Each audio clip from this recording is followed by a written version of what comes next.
자, 여러분, 예레미야는 두 가지를 받습니다. 나는 어린아이다. 이 다 큰 이 예레미야가 자신을 보는데 나는 늘 어린아이와 같아. 왜 나는 어린아이 같지? 나는 어른스럽지 못하고 나는 어린아이와 같은 성향이 있어. 이런 자신의 내면을 예레미야는 보고 있었어요. 그래서 하나님 앞에 고백하는 것이 뭐냐면, 하나님, 제가 어린아이입니다. 아직도 어린아이 같아요. 그래서 제가 말할 줄 알지 못하나이다 라고 말했습니다. 두 가지입니다. 나는 어린아이라. 자신의 어린아이와 같은 성향이 아직도 내게 있는데 이 문제가 나에게 있어서는 핸디캡인 거예요. 예레미야에게. 그 첫 번째 나온 말이 나는 어린아이라 라고 말한 것입니다. 솔로몬도 나는 작은 아이라. 솔로몬은 더 겸손하게 아이는 아이인데 작은 아이다 라고 고백했어요. 자신에게 있어서의 원치 않는 행동들, 좋지 않은 습성들이 있죠? 이것을 아는 게 중요합니다. 그런데 예레미야는 아직 못 고쳤어요. 그래서 늘 알고 있었어요. 나에게 부족한 것은 아이의 모습이 나타납니다. 자신의 부족함을 알고 자신의 약함을 알고 자신의 없는 것, 자신의 연약한 것을 알고 있는 사람이기에 그는 겸손할 수밖에 없었어요. 그래서 하나님은 모세를 부르시고 솔로몬을 부르시고 사울왕을 부르시는 것입니다. 그래서 하나님은 예레미야를 부르는 것입니다. 그래서 하나님은 이사야를 부르는 거예요. 자기의 부족한 것을 알고 있었던 것입니다.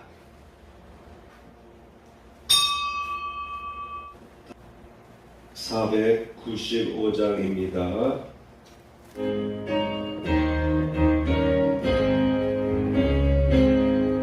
이금 혹시 거둘 자가 없는 이때에 누가 가서 거둘까?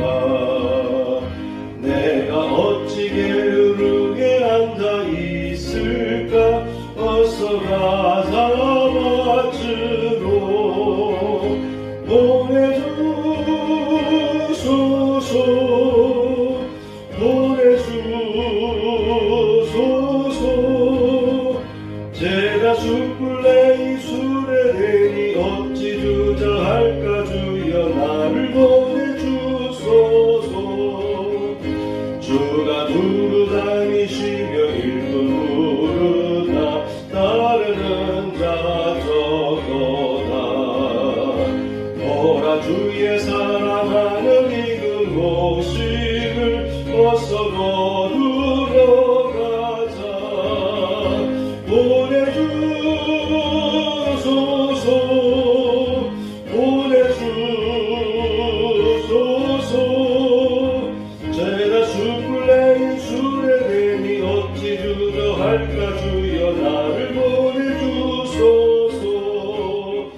주가 나를 부르시니 언제 어디나 기뻐 가서 일하리. 주가 명령 내리실 때 명령 받아서 기뻐 거두리로다. 보내주소서 보내주소서. 제가 숯불 내 입술에 대니 어찌 주저할까? 주여 나를 보내주소서.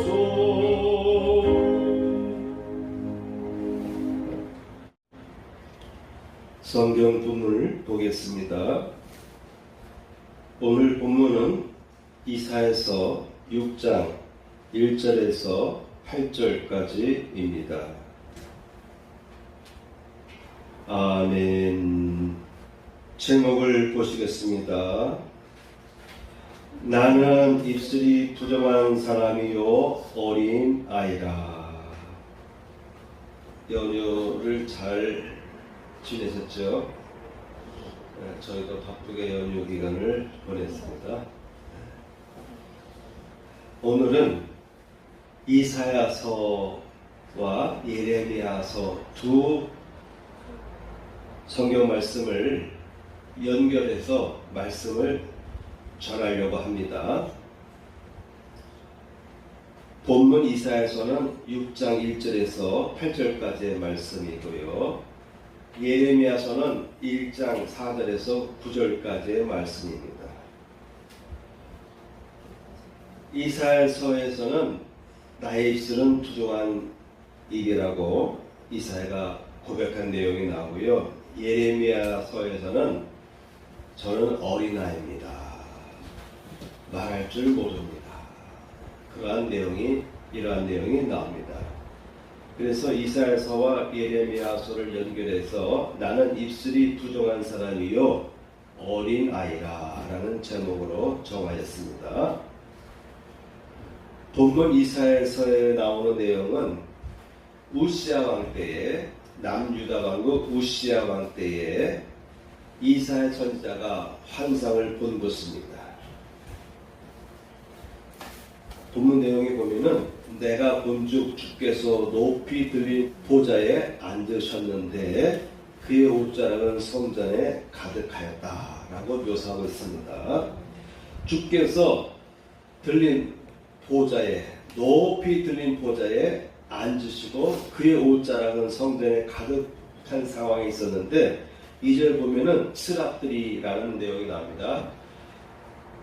천사들 중에 보면은 구룹이라는 말로 표현되기도 하고 스랍이라는 말로 표현되기도 하는데 구룹이라는 말은 창세기에 보면은 아담과 하와를 에덴 동산에서 쫓아내신 다음에 하나님께서 구룹을 두어서 화영검으로 불러 에덴 동산에 들어오지 못하게 하였다라는 그런 묘사에 구룹이라는 단어를 씁니다. 그러니까 천사들 중에서도 역할에 따라서 구룹 천사가 있고 오늘 본문처럼 스랍이라고 하는 천사들이 있습니다. 그런데 이 스랍은 날개가 6개였습니다. 그래서 둘로는 자기 얼굴을 가렸다는 게 있고 또한 둘은 자기 발을 가렸다. 둘은 자기 발을 가렸다. 자 여러분, 자기 얼굴과 발을 가렸다는 말은 뭐냐면 하나님의 영광의 보좌 앞에 있을 때 감히 얼굴을 들 수가 없는 거예요. 여러분, 모세가 시내산에서 내려올 때 그의 얼굴의 광채로 인해서 이스라엘 백성들이 감히 모세를 볼 수가 없었어요. 모세의 얼굴을 볼 수가 없었어요. 그래서 모세가 자기 얼굴을 수건으로 가리지 않습니까? 하물며 하나님의 영광이 찬란한 그 장소에 가까이 모시던 천사들 중에 스랍이라고 하는 이 천사들은 날개가 6개인데 4개의 날개를 이용해서 자기 얼굴을 가리고 자기의 발을 가렸다. 자기의 발을 가렸다라는 그런 묘사는 그만큼 엄이 있으시고 영광이 있으신 하나님 앞에 자신의 부끄러움이랄까요? 자신을 낮추고 겸손한 모습, 감히 얼굴을 하나님 앞에 쳐들을 수가 없는 그 어떤 영광스러운 상황을 묘사하는 것입니다. 그래서 이 스랍들이 나오는데 이 스랍들은 자기의 얼굴을 가리고 자기의 발을 가리고 그리고 나머지 날개 둘로는 날았다라고 묘사되어 있습니다. 이와 같은 영광스러운 모습을 본 거예요. 스랍들도 감히 자기들의 얼굴을 들고 하나님의 주님의 거룩한 영광을 볼 수가 없었어요. 그래서 날개 둘로 얼굴을 가렸고 또한 자기의 발, 여러분 발은 세상을 다니는 발인데 이 발걸음이 죄악된 길을 향해 나갈 수도 있고 또한 발로 땅을 밟기 때문에 제일 먼저 더러워지는 부분이 발이에요. 그 다음에 손이죠. 그래서 이스라엘 사람들은 외출했다 나갔다 돌아오면은 그들은 손을 씻고 또 발을 씻는 그와 같은 습관이 있습니다. 그래서 천사들조차도 이 스랍들조차도 자신의 얼굴과 다리를 가리는 그 같은 영광스러운 순간이 있기 때문에 당연하게 이런 환상을 본 이사야조차도 자신의 부족함을 깨닫지 않겠습니까? 근데 이때 이사야는 자신의 부족한 것 중에 특히 자신의 입술을 봤어요.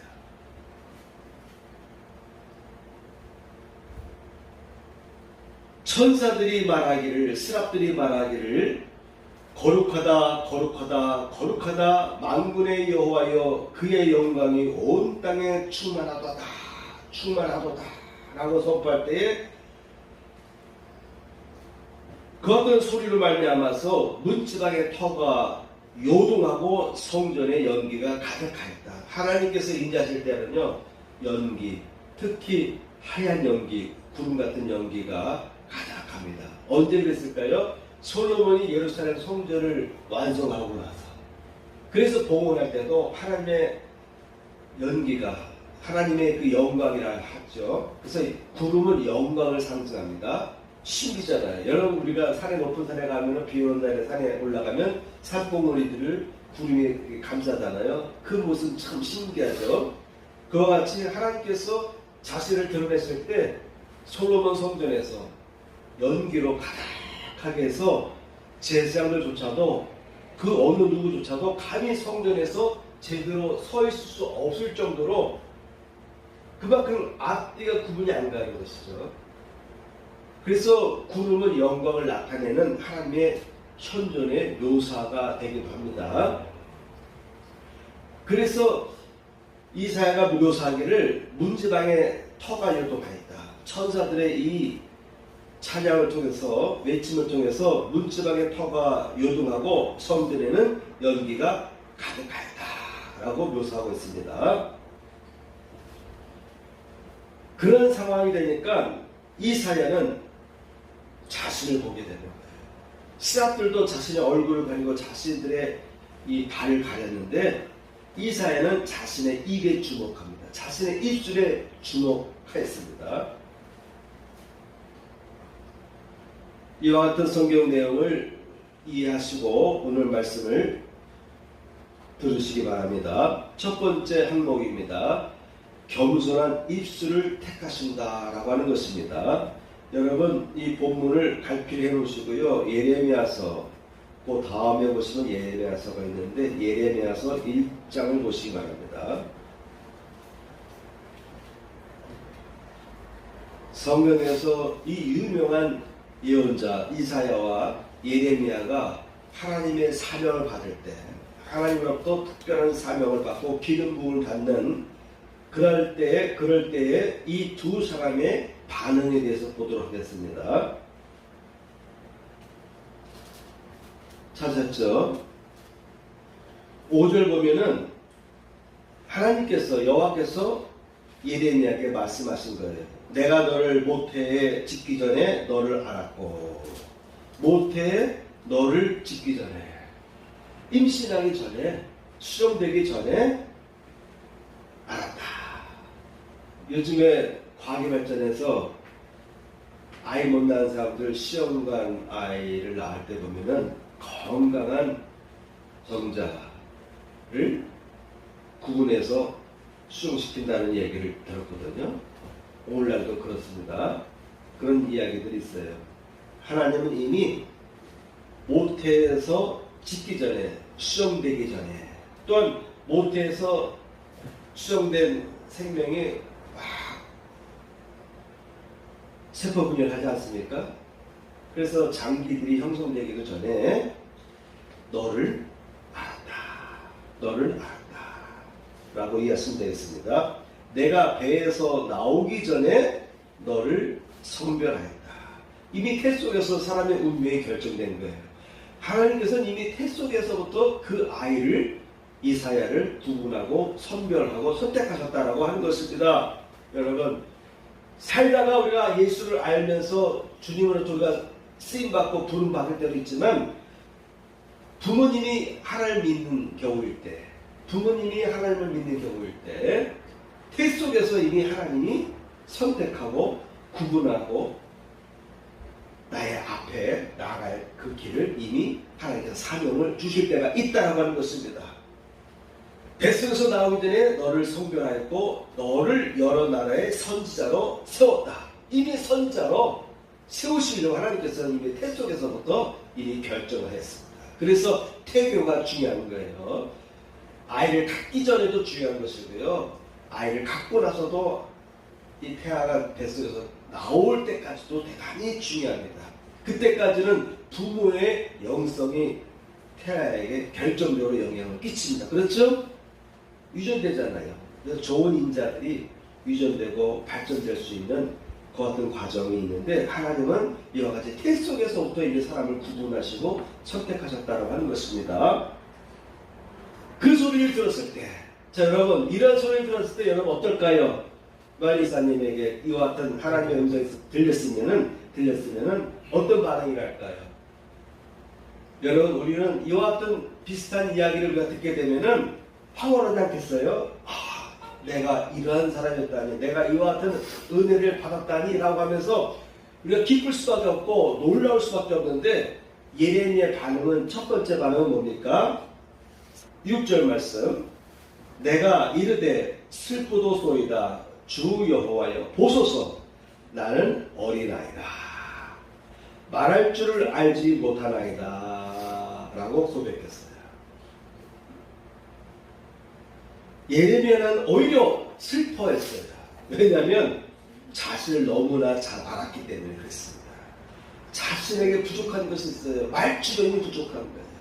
선지자로 쓰임받으려면 많은 사람들 앞에서, 왕 앞에서, 고관 대신들 앞에서도 과감없이 하나님께서 주신 말씀을 전해야 되는 거예요. 축복의 말씀을 전할 때도 있지만 경고의 말씀, 심판의 말씀, 저주의 말씀을 하나님께 주시면 그대로 고지고대로 전해야 되는 것입니다. 그런데 그 어떤 말을 하려면은 말을 잘 해야 되지 않겠습니까? 어떨 때는 말을 하더라도 상대방이 너무 기분 나쁠까봐 말을 좀 바꿔가지고 둘러서 애둘러서 말하기도 하고, 어떨 때는 직격으로 강하게 메시지를 던지기도 하고, 어쨌든 말주변이 있어야 되지 않습니까? 그렇죠? 그대로 어떤 예언을 전하는 것도 중요하지만 그 예언을 그 상대방이 잘 듣고 오해 안 하고 받아들이도록, 순종하도록, 이해하도록 전하는 것도 대단히 중요한 것입니다. 그래서 예레미야는 저는 말할 줄 모릅니다 라고 고백했는데 슬프도소이다, 슬픕니다 라고 말했어요. 왜? 나는 너무나 말주변이 부족했고 나의 모습을 보니까 너무 어린아이와 같은 여러가지 하나님 앞에, 사람들 앞에 좀 부끄러운 것 같은 성격이 있었던 것을 예레미야는 알고 있었던 것 같아요. 열왕기상 3장에 보면은 나의 하나님 여호와여 주께서 종으로 종의 아비 다윗을 대신하여 왕이 되게 하셨사오나 종은 작은 아이라 출입할 줄을 알지 못하고 주의 빼신 백성 가운데 있나이다. 여러분, 솔로몬은 말년에 타락했다라고 했죠. 그런데 처음 하나님 앞에 쓰임받을 때, 왕으로 등극할 때에 솔로몬은 이와 같은 겸손한 마음이 있었어요. 그래서 종의 아비 다윗을 대신하여 왕이 되게 하셨사오나 종은 작은 아이라. 종은 작은 아이라. 출입할 줄을 알지 못하고, 왕궁에서 대신들과 만나야 되는데 그 만나는 모든 과정에 대신들을 어떻게 다스려야 될지, 여차하면요 대신들이 왕을 무시하잖아요. 그래서 왕을 바꾸기도 하잖아요. 쿠데타가 일어나기도 하지 않습니까? 그런 겸손한 모습을 저는 작은 아이가 출입할 줄을 알지 못하고 주의 빼신 백성 가운데, 그러니까 내 주변에 있는 사람들은 다 똑똑하고 다 지식 있고 육체적으로나 모든 면에 있을 때에 빼어난 사람들이다. 그런데 나같이 이와 같이 어린아이가 그들 앞에 서서 그들을 다스리려면은 저는 부족합니다라는 말을, 저는 작은 아이라 출입할 줄을 알지 못하고 주의 빼신 백성 가운데 있습니다라고 고백했어요. 이와 같이 예레미야와 솔로몬은 자신을 아이라고 묘사했습니다. 솔로몬은 작은 아이라는 말까지 표현했어요. 작은 아이라는 말로 자신의 연약함을 표현했습니다. 여러분, 사람은 타고난 기질과 또한 자라난 배경의 영향에 의해서 다양한 성향이 나타납니다. 어떤 사람은요, 어른인데 어린아이와 같은 성향이 계속 나타나는 사람이 있어요.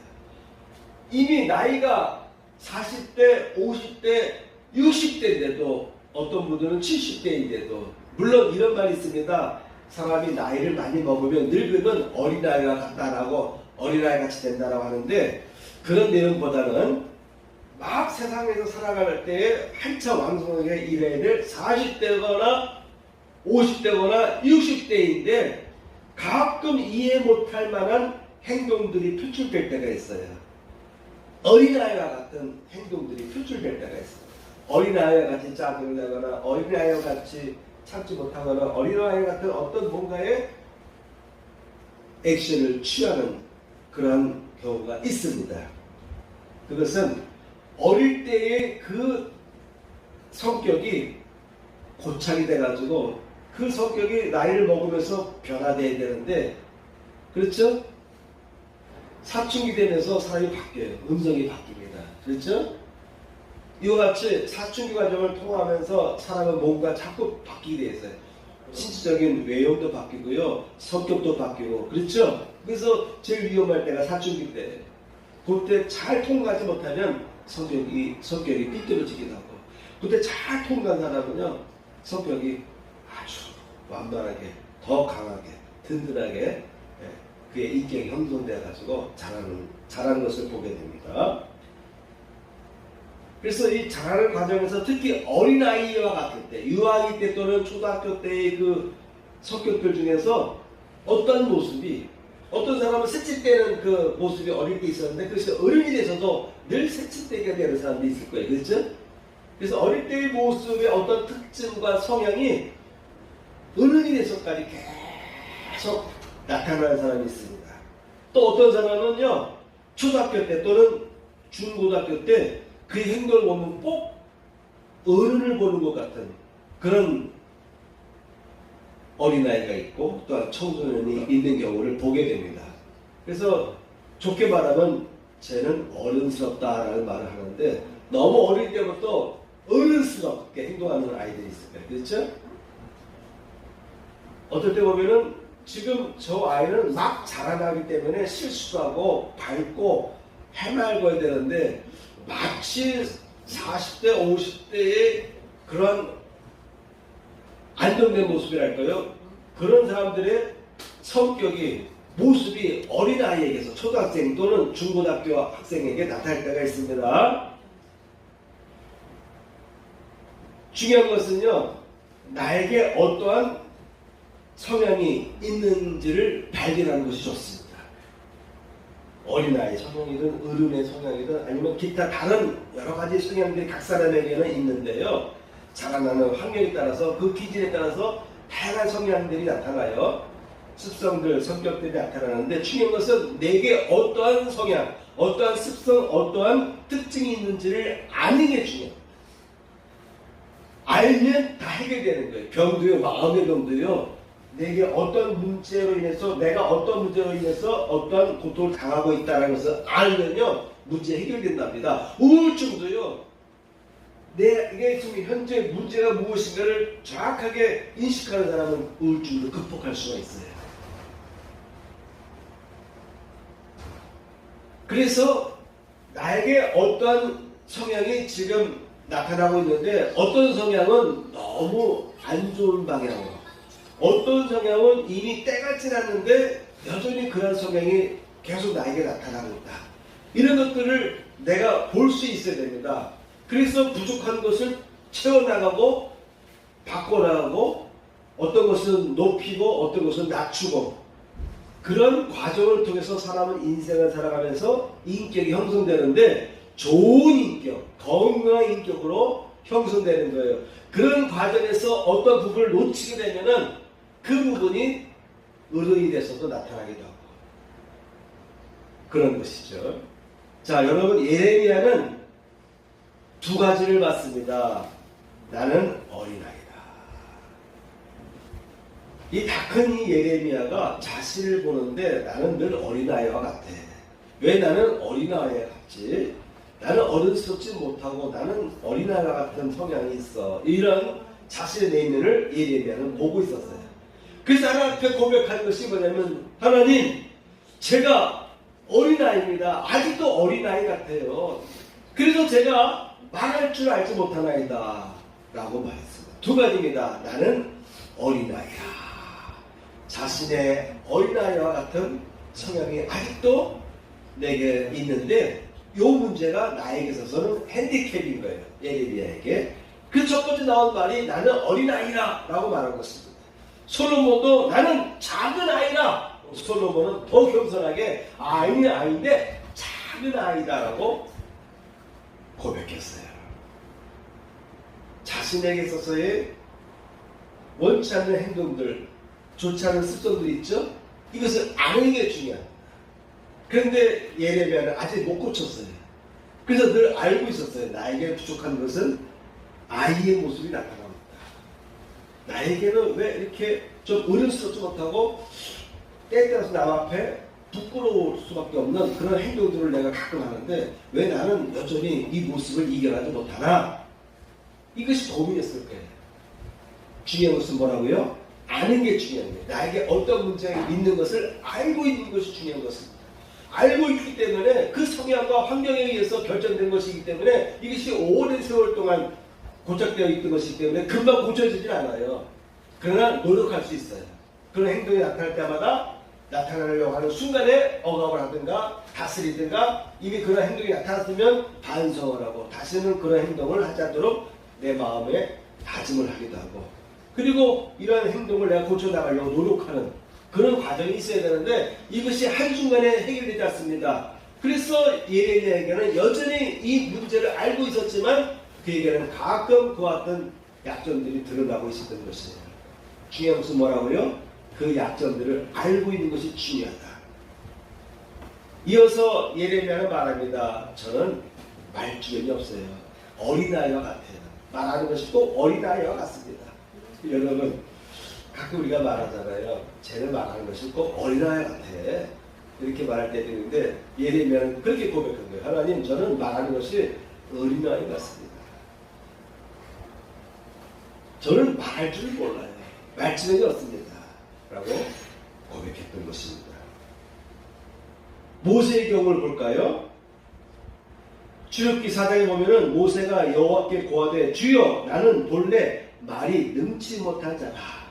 주께서 주의 종에게 명하신 후에도 그러하니 이 말은 뭐냐면 하나님께서 주님께서 여호와께서 저에게 사명을 주신 후에도 여전히 저는 말주변이 부족하니 라고 고백하는 거예요. 저도 원래 말주변이 없어요. 부족해요. 내가 중고등학교 때의 모습을 보면은 진짜 저도 약점은 말주변이 부족한 것 같아요.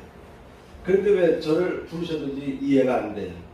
그런데 신학을 공부하고 말씀을 전할 때 보면은 주변 사람들이 나보고 말 잘한다. 말 잘한다. 또 어떤 사람은 설교를 잘한다. 라고 말하게 돼요. 근데 요즘에 제가 나이가 자꾸 먹어가니까 자꾸 실수하게 되고 기억력도 가물가물하기도 하고 예전보다는 말을 자꾸 할 때 말을 하면서 자꾸 끊기기도 하고 말이 헛나오기도 하고 그런 경우를 자주 보게 됩니다. 저도 말주변이 부족했어요. 그런데 왜 하나님은 말주변이 부족한 사람을 택할까? 모세가 그런 거예요. 저는 입이 뻣뻣합니다. 혀가 둔합니다. 모세는 하나님 앞에 이와 같은 고백을 했습니다. 말을 못해도 하나님은 쓰실 때가 있어요. 중요한 것은 그의 마음인 거예요. 그의 영성이 준비되면 지금 이 사람이 말주변이 부족해도 국회의원이 되려면 국회의원이 되려면요 연설을 잘해야 되잖아요. 그렇죠? 대통령이 되려고 하면 연설도 잘해야 됩니다. 근데 어떤 사람은 말주변이 부족한 사람이 있어요. 그래도 대통령 되는 경우가 있습니다. 사상에서 보면은 오 주여 내가 무엇으로 이스라엘을 구원하리이까 보소서 나의 집은 므낫세 중에 극히 약하고 나는 내 아버지 집에서 가장 작은 자니이다. 적들이 쳐들어와가지고 어려움 당하는 거예요. 자기 종족들이 어려움 당하는데 그때 하나님은 너는 일어서라. 너는 일어나라. 라고 말씀하시는 거예요. 근데 그런 사명을 받았을 때 어떤 반응을 일으키느냐? 저는 문화세 중에 극히 약하고 내 아버지 집에서 가장 작은 자입니다. 여러분, 이와 같이 기도도 그렇고, 여러분 하나님 앞에 쓰임받는 사람은요, 이와 같이 공통적인 것이 있어요. 저는 아이입니다. 저는 작은 아이입니다.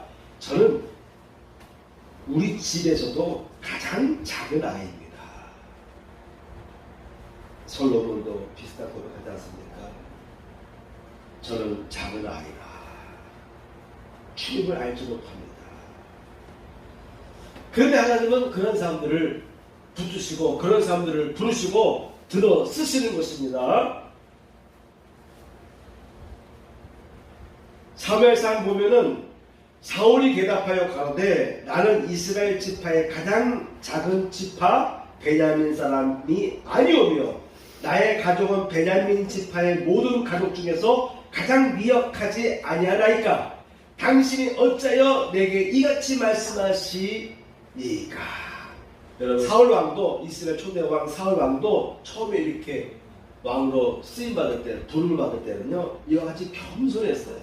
겸손했습니다. 자신의 부족함을 알고 자신의 약함을 알고 자신의 없는 것, 자신의 연약한 것을 알고 있는 사람이기에 그는 겸손할 수밖에 없었어요. 그래서 하나님은 모세를 부르시고 솔로몬을 부르시고 사울왕을 부르시는 것입니다. 그래서 하나님은 예레미야를 부르는 것입니다. 그래서 하나님은 이사야를 부르는 거예요. 자기의 부족한 것을 알고 있었던 것입니다. 신명기에서 보면은 너는 여호와 내 하나님의 성민이라 내 하나님 여호와께서 지상 만민 중에서 자기 기업의 백성으로 택하셨나니 여호와께서 너를 기뻐하시고 너를 택하심은 너희가 다른 민족보다 수요가 많기 때문이 아니라 너희는 모든 민족 중에서 가장 적으니라. 이스라엘 민족이 가장 다른 민족에 비해서 숫자가 적었기 때문에 이스라엘 민족을 택하였다고 하는 것입니다.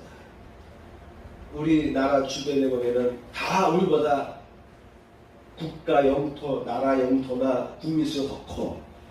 하필이면 왜 우리나라가 일본보다 인구수가 더 적은지, 그렇죠? 일본은 1억이 넘는데, 우리는 이제 5천대에서 이제 자꾸 하향선으로 가고 있는데, 국토도 우리나라가 더 작고, 하물며 인근 나라들, 중국, 그리고 러시아, 땅도 크고, 사람 숫자도 많은데, 우리나라 같이 조그만 반도 땅에서 인구도 5천만 명대에 있는 우리나라를 지금 하나님께서 세계 모든 백성들 앞에서, 모든 나라 앞에서 존귀하게 쓰고 있지 않습니까?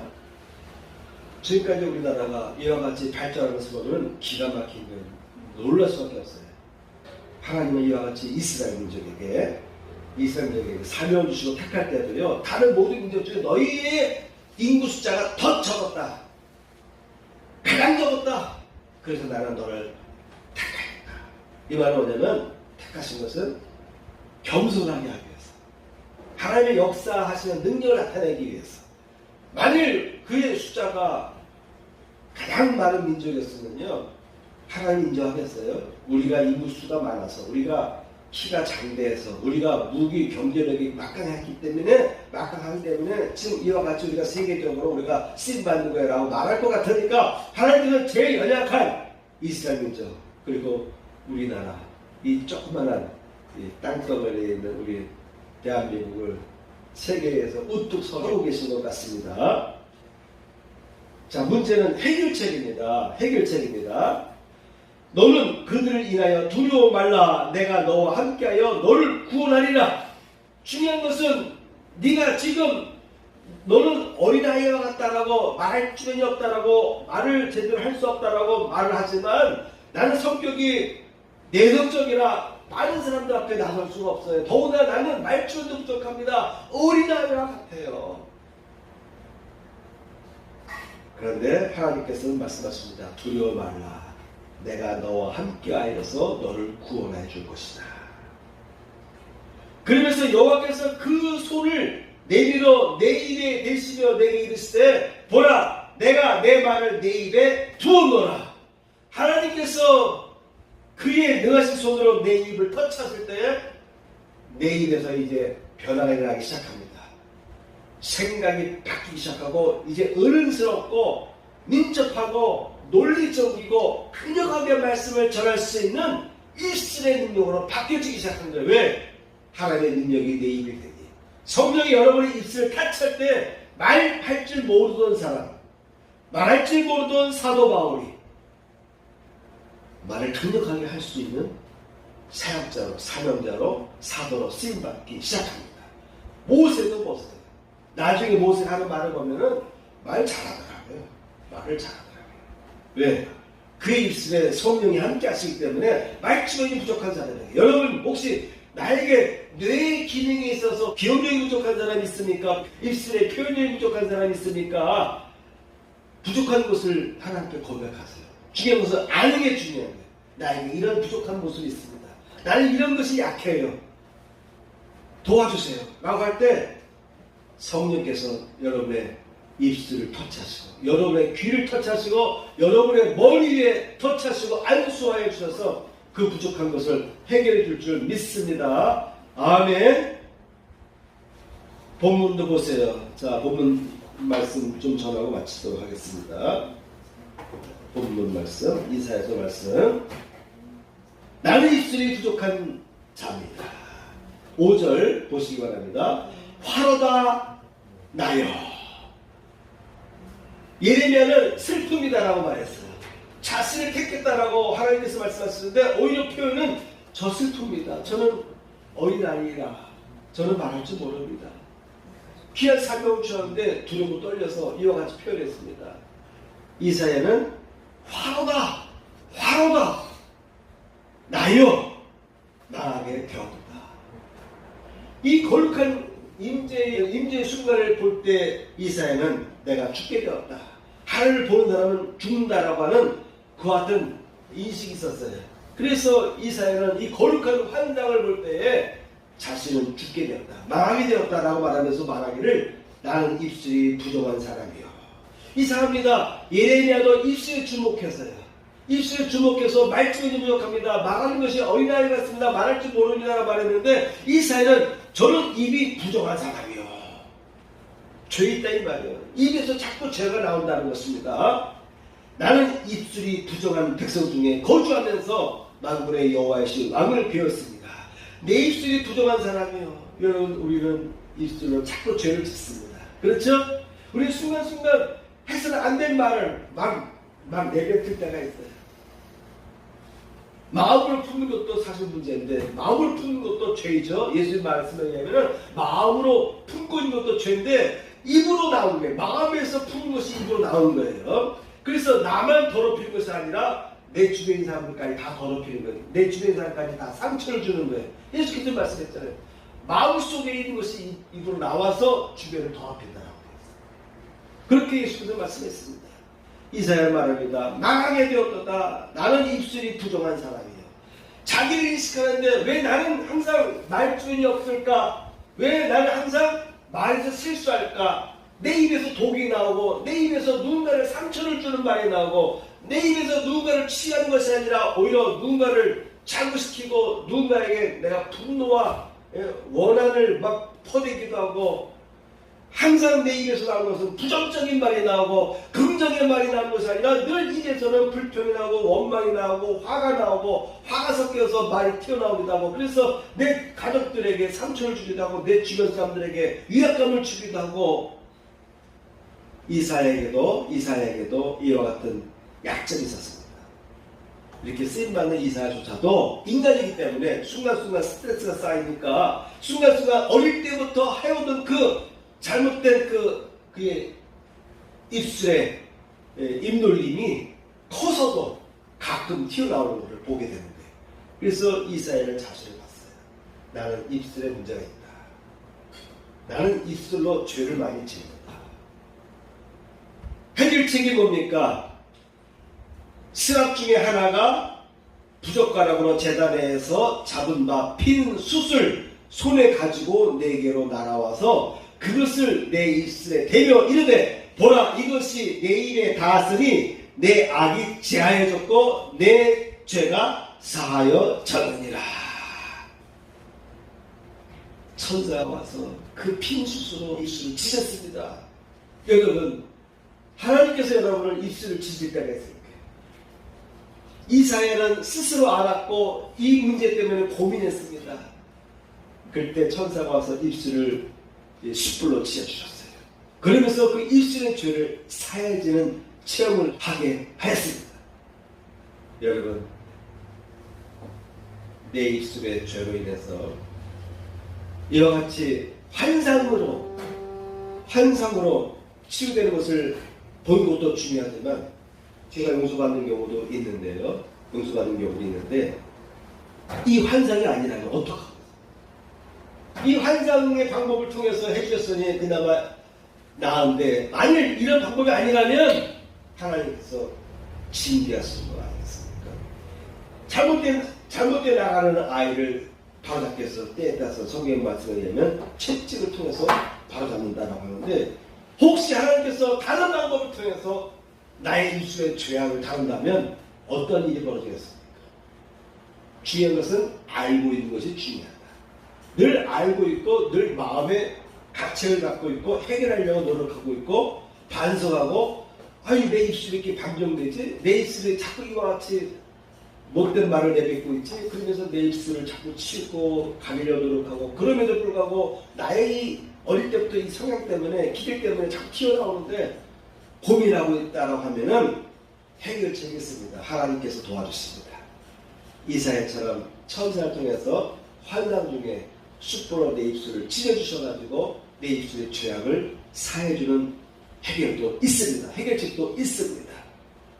자, 오늘 저는 여기까지만 말씀을 전하고 다음 주에 이어서 말씀을 전하도록 하겠습니다. 찬양 한 곡 부르고 마칠까요? 다 일어나시고 이 노래 부르고 봉헌 기도하겠습니다.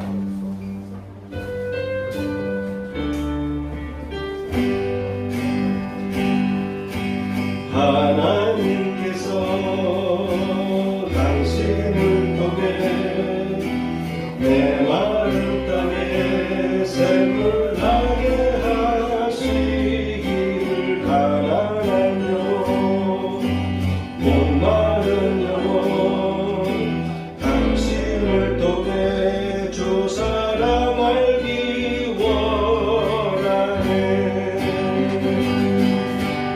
하나님께서 당신을 통해 내 마른 땅에 샘을 나게 하시기를 가난한 영혼 목마른 영혼 당신을 통해 주 사랑 알기 원하네. 한 번 더 불러요. 하나님께서 당신을 통해 내 마른 땅에 샘을 나게 하시기를 가난한 영혼 목마른 영혼 당신을 통해 주 사랑 알기 원하네.